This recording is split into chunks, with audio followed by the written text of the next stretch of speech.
This is a scenario about what happens when land reform is captured by politically connected interest groups who want to benefit themselves at the expense of ordinary people.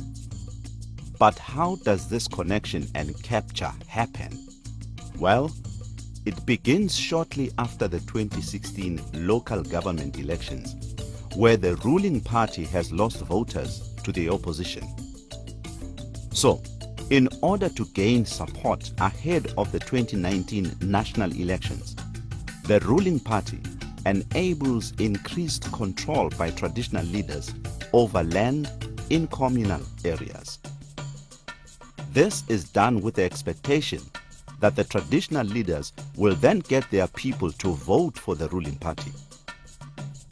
Now, some of these traditional leaders will be accountable and use their new powers to promote social, cultural, and ecological connections between their communities and the land for the benefit of all.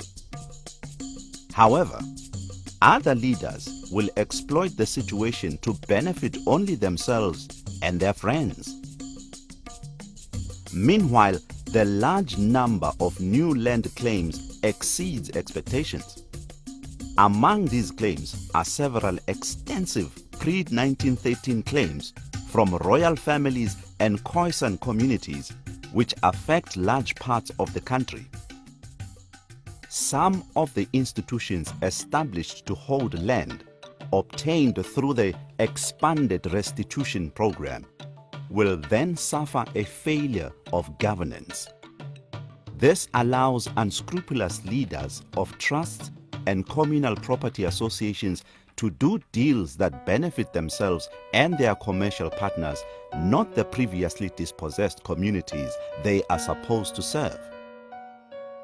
This network of political connections, combined with weak institutions, encourage self-serving behavior, especially after the ruling party survives the 2019 elections, thanks to the support of traditional leaders.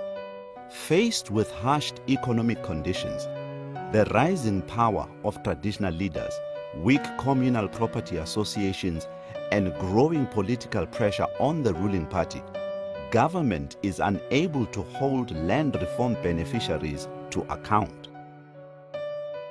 A lack of transparency in the redistribution program also makes it easy for well-connected players to capture land reform for their own purposes.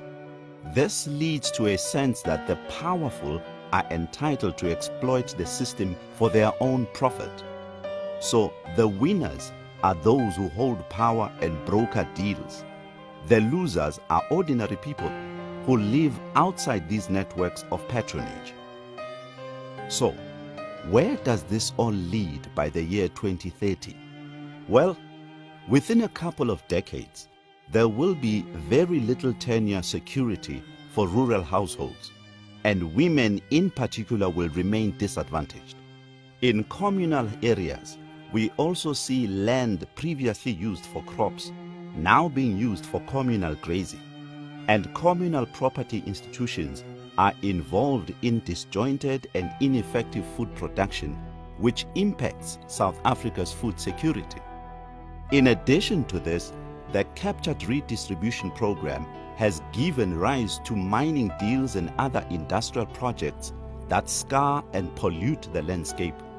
In other areas, large commercial farms will dominate the countryside, pushing out small-scale local farmers and using up the country's already scarce water resources. The ultimate result of connection and capture is an increasingly polarized South Africa, especially along ethnic lines. A growing anti-corruption movement will try its best, but won't have much effect on election results. That means by 2030, towns and cities become more densely populated, while the rural areas are in decline. This is a scenario about what happens when land reform is captured by politically connected interest groups who want to benefit themselves at the expense of ordinary people.